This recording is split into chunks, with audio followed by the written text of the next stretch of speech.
Hello! Welcome to Libangang Pagong Gaming Channel. I am DK. In this episode, we will talk about the top pirate games for PlayStation 5. If you are searching for games to experience riding the ocean waves and battling at the ship, please watch the video because you are in the right place. We would also like to invite you to hit that subscribe button to join us in exploring the vast world of PlayStation. Let's get it on. The oldest and arguably most well-known pirate game for the PS5 is Assassin's Creed Black Flag. Since its debut in 2013, the game has not undergone any remastering or remade. The game is largely focused on sailing and using your pirate instinct to outwit other pirates and pirate ships you encounter throughout your voyage. The graphics are from 2013. They were quite magnificent at that time, but not as impressive now. They're still not terrible though, and it helps that the PS5 version of the game runs as smoothly as it can. One of the first and few video games that explores the realm of modern-day piracy is Assassin's Creed Black Flag. It is possibly the most entertaining of the bunch. Black Flag captures the allure of the open sea in a way that other pirate games do not. Greedfall is a 2019 action role-playing and adventure game produced by Focus Entertainment. The game's enhanced gold version appeared on the PS5 in 2021 with an expansion and support for 4K resolution. As a player, you have complete freedom to construct your character the way you desire from the start. You can change almost everything, including your skill set, gender, and appearance. Depending on your skill set, you can also choose your weapon specialization, trap setting, or lethal magic. Exploration is an important component of Greedfall, and you have a broad stretch of the island, tier Fred, to release your adventure spirit, pick up new gears and riches, and obtain magical upgrades. If things become too hard for you, you can change the difficulty setting so that your character receives a massive skill and equipment increase, making you nearly invisible. It is considerably easier to explore this manner because you are less likely to get killed. If you finish the game for the first time, there's a good reason to go back because there are multiple possible endings. The activities and decisions you make during the game decide the ending you get, so different options will naturally result in a different outcome. The Gold Edition includes the DLC, The Debus Conspiracy, which contains extra material. When it comes to graphic updates, you have two options, Quality Mode and Performance Mode. Quality Mode allows you to play the game in native 4K at 30 frame rates per second, while the alternative focuses on higher frame rate of 60 frames per second with a lower resolution. Although the Quality Mode is a strong performer, the Performance Mode is much smoother in action moments while remaining visually appealing. Obsidian Entertainment Pillars of Eternity series is another one of the pie-inspired games for PS5. The second installment of the series, Pillars of Eternity 2 Deadfire, was released for PlayStation in 2020. Due to a flaw initial release, the game has had numerous fixes and upgrades since then. One of the primary complaints with the game on the PS4 was excessively long loading times, which have been greatly decreased on the PS5.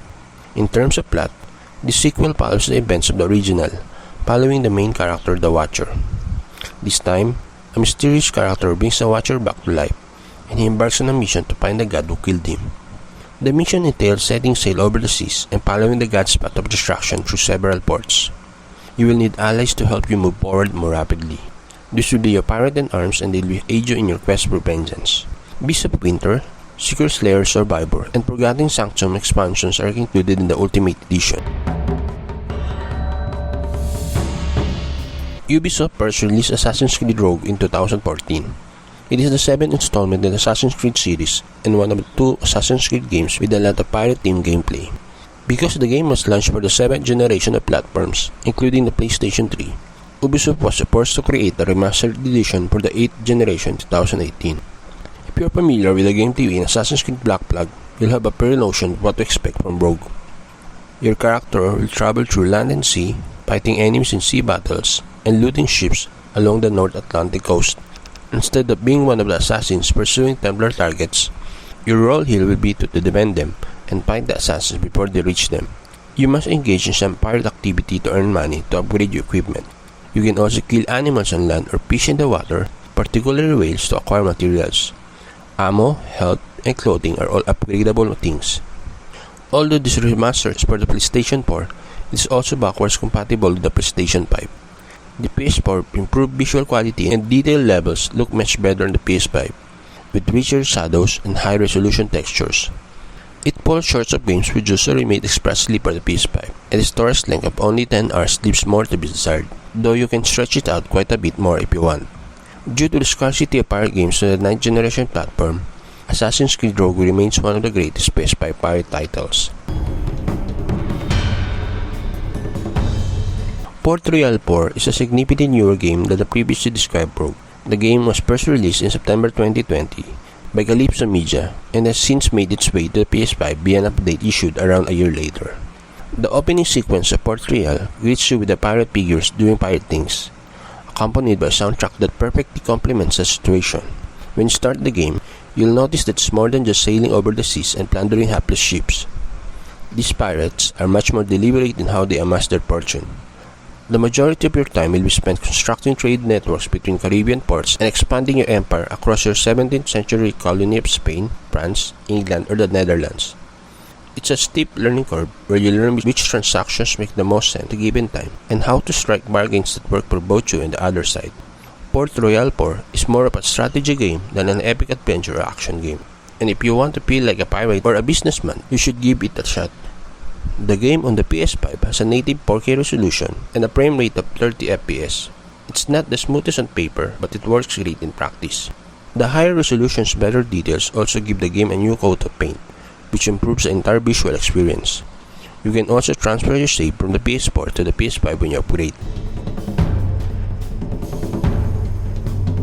And that concludes today's episode. Check out our other videos for recommendations and more gaming content. We appreciate your interest and hope to see you in the next one. Happy gaming, everyone!